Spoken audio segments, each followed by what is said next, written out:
ప్రియులారా, ప్రార్థన చేసుకుందాం. మహోన్నతుడా, పరిశుద్ధుడా, మీకు వందనాలు, స్తోత్రాలు. ప్రాతకాల ఆరాధన ద్వారా నిన్ను గణపరుస్తున్న ప్రతి కుటుంబాన్ని ఆశీర్వదించి నైనా ప్రతి ఒక్కరితో మీరు మాట్లాడి మీరు మహిమ పొందండి. యేసు ప్రభు వారి దివ్య నామమున వేడుకొనుచున్నాము తండ్రి, ఆమేన్.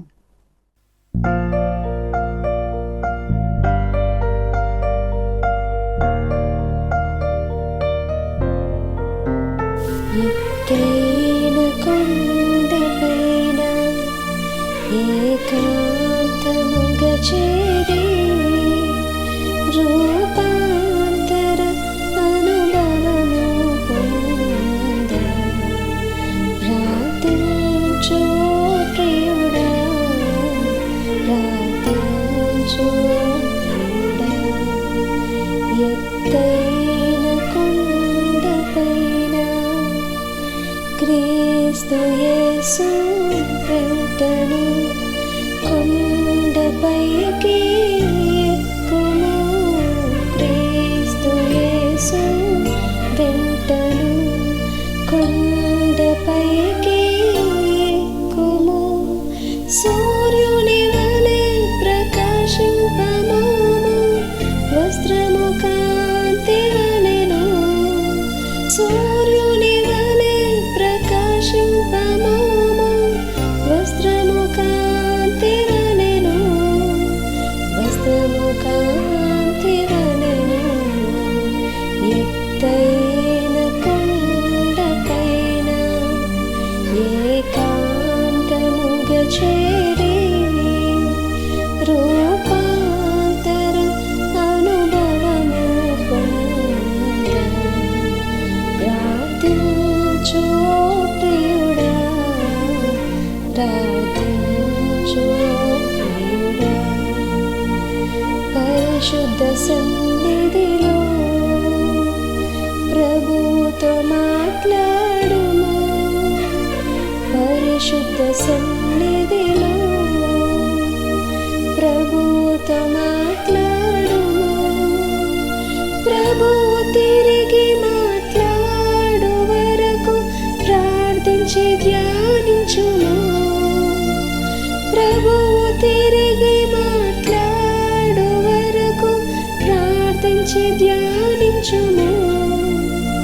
ప్రార్థించి ధ్యానించుము.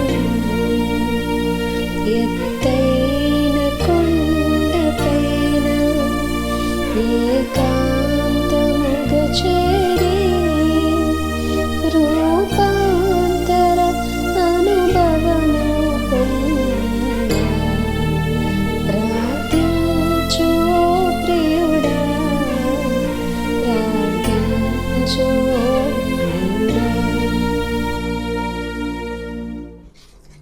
ప్రియులారా, ప్రభు పేరట మీకు శుభాలు. జన్మదినాలు, వివాహ దినాలు జరుపుకుంటున్న కుటుంబాలకు యేసుక్రీస్తు ప్రభు పరిశుద్ధ నామమున పండు prince and sisters YouTube channel ద్వారా మీకు శుభాలు మేము అందజేస్తూ ప్రతిదినం మీ కొరకు మేము ప్రార్థన చేస్తూ ఉన్నాం. దేవుడు మిమ్మలను దీవించునుగాక. ప్రియులారా, ఈ ప్రాతకాల ఆరాధన కొరకు ఏర్పాటు చేయబడిన పరిశుద్ధ లేఖనాన్ని కలిసి చదువుకుందాం. అందరము కూడా పరిశుద్ధ గ్రంథాన్ని తెరచి మత్తయి సువార్త 5వ అధ్యాయం 22వ వచనాన్ని కలిసి చదువుకుందాం. 22వ వచనము, నేను మీతో చెప్పినది ఏమనగా, తన సహోదరుని మీద కోపపడు ప్రతివాడు విమర్శకు లోనగును. ప్రియమైన దేవుని యొక్క కుటుంబమా, తన సహోదరుని మీద అనగా ఒకటి సహోదరులు అనగా అన్నదమ్ములు. అది ఒక తల్లి గర్భంలో నుండి వచ్చినటువంటి వారి కొరకు చెప్పబడినటువంటి మాట అయి ఉండొచ్చు. క్రీస్తు ప్రభునందు అందరము కూడా సహోదరులుగా ఉన్నాము కాబట్టి అందరి కొరకు కూడా అయి ఉండవచ్చు. ఎవరైనప్పటికీ కూడా ప్రభు యొక్క వాక్యం అంటుంది, నీ పొరుగు వారిని ప్రేమించు, ఎందుకంటే వాడు నీ సహోదరుడే. కాబట్టి సహోదరుని దేవుని యొక్క వాక్యము అంటుంది, తన మీద కోపపడవద్దు.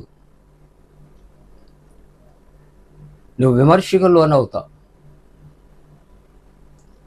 నేను మొదటలో జ్ఞాపకం చేస్తాను, కోపము పాపము. కోపము దేవుని యొక్క నీతిని నెరవేర్చదు. కోపము ఎంత త్వరగా పాపము చేయటానికి ప్రేరేపిస్తుందో మనము ఆదికాండము 4వ అధ్యాయములో కయీను యొక్క పాత్ర మనం చూచాం.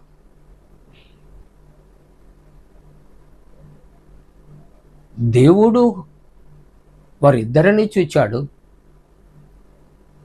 వారి ఇద్దరి అర్పణలను కూడా దృష్టించాడు. కయీను అర్పణ లక్ష్య పెట్టలేదు, హేబేలు అర్పణ లక్ష్య పెట్టాడు. దీనికి ఒక రీజన్ ఆలోచన చేస్తే పాత నిబంధన గ్రంథములోనే దేవుని యొక్క వాక్యం ఉంటుంది, మనుషులు పైవాటిని చూస్తారు, మరి దేవుడు హృదయాన్ని లక్ష్య పెడతాడు. అంటే ఈ భాగములో హేబేలు యొక్క హృదయంలో ఉన్నటువంటి తన సమర్పణ దేవుడికి ఇవ్వాలనే వాంఛ ఎరిగి హేబేలు యొక్క అర్పణ లక్ష్య పెట్టాడు, అంగీకరించాడు, స్వీకరించాడు. మరి కయీను ఎందుకు కోప్పడాలి? ఈ కయీను యొక్క అర్పణనే యెహోవా దేవుడు లక్ష్య పెట్టాలా? అంటే హేబేలు కన్నా కయీను తన దృష్టిలో నేను గొప్పవాడిని, నేను అర్పించాను కాబట్టి నా అర్పణ అంగీకరించాలి. ఈ ఉద్దేశ్యం సదుద్దేశ్యం కాదు, దురుద్దేశ్యం. నేనే పవిత్రుడిని, నా అర్పణ గొప్పది అనుకునేది ప్రభువుకి అవసరత లేదు. అందుకనే ఆయన హేబేలు యొక్క అర్పణ ఆయన లక్ష్యం ఉంచాడు, అంగీకరించాడు, స్వీకరించాడు. మనం అనుకుంటాం మనము చేసిన దాన్ని బట్టి, మనం ఇచ్చిన దానిని బట్టి దేవుడు ఒకళ్ళు దీవిస్తున్నాడు అనుకుంటాం. కాదండి, మనం ఏ మనస్సుతో మనము దేవుని కొరకు కార్యాలు చేస్తూ ఉన్నాం. What is behind that?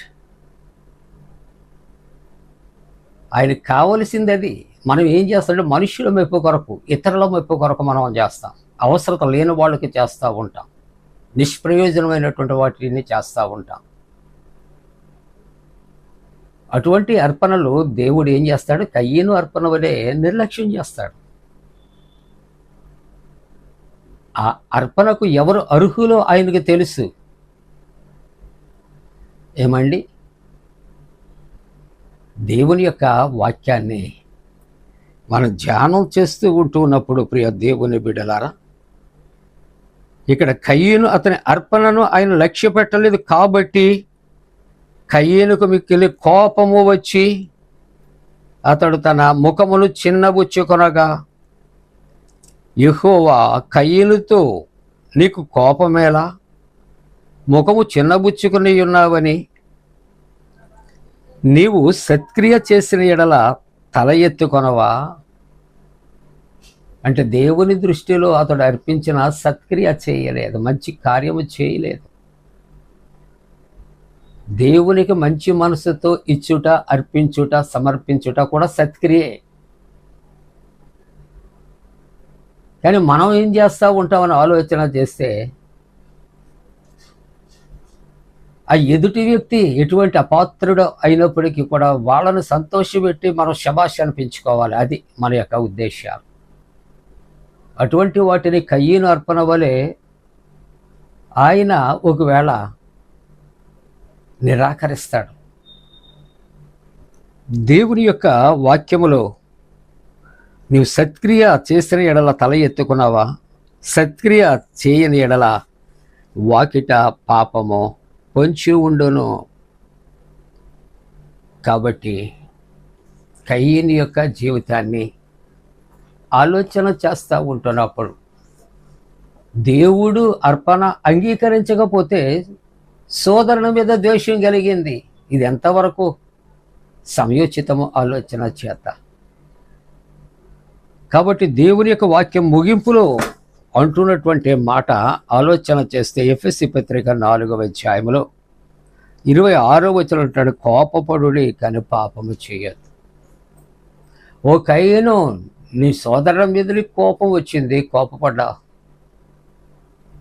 కానీ హత్య చేసి ఎందుకు నువ్వు పాపం చేస్తా ఉన్నావు? ఎందుకు పాపం పోగు చేసుకుంటూ ఉన్నావు? అది ప్రభు లోకానికి ఇచ్చే సందేశం. మానవ జీవితంలో ఒకరికి ప్రాణం పోయటం కష్టం తప్ప ఒకరి ప్రాణం తీయటం చాలా సులభం అయిపోయింది. ఏమండి? కాబట్టి ప్రభువు ఈ ఉదయకాలపు ఆరాధనలో హెచ్చరిక చేస్తున్నాడు, కోప్పడుడి కానీ పాపము చేయబడి. సూర్యుడు అస్తమించే వరకు మీ కోపము నిలిచి ఉండకూడదు. కాబట్టి కోపాన్ని విడిచి మన ప్రభు వైపు చూచి సమాధానముతో సాగిపోదాం. దేవుడు మీకు తోడుగుండును గాక. ఆమేన్. ప్రార్థన. పరిశుద్ధుడా, నీవిచ్చిన వాక్యమును బట్టి వందనాలు. కోపము అపవాది సంబంధిది. కోపపడవద్దు అని హెచ్చరిక చేస్తున్నాం. విమర్శకు లోనవుతావు అని నీ వాక్యం సెలవిస్తుంది. ప్రభువా, కయ్యను వలె మేము తండ్రి కోపపడి పాపము చేయకుండా మా హృదయాలలో సమాధానము కలుగుచ్చాడు, మా జీవితాల్లో సమాధానం కలుగుచ్చాడు. మేమే గొప్పవారము, మా అర్పణ గొప్పది అనే దురాలోచన మాలో నుండి తీసివేసి హేబేలు ఇచ్చిన అర్పణ యోగ్యమైనది అని మేము తెలుసుకోగలిగినట్లు కృప చేయండి.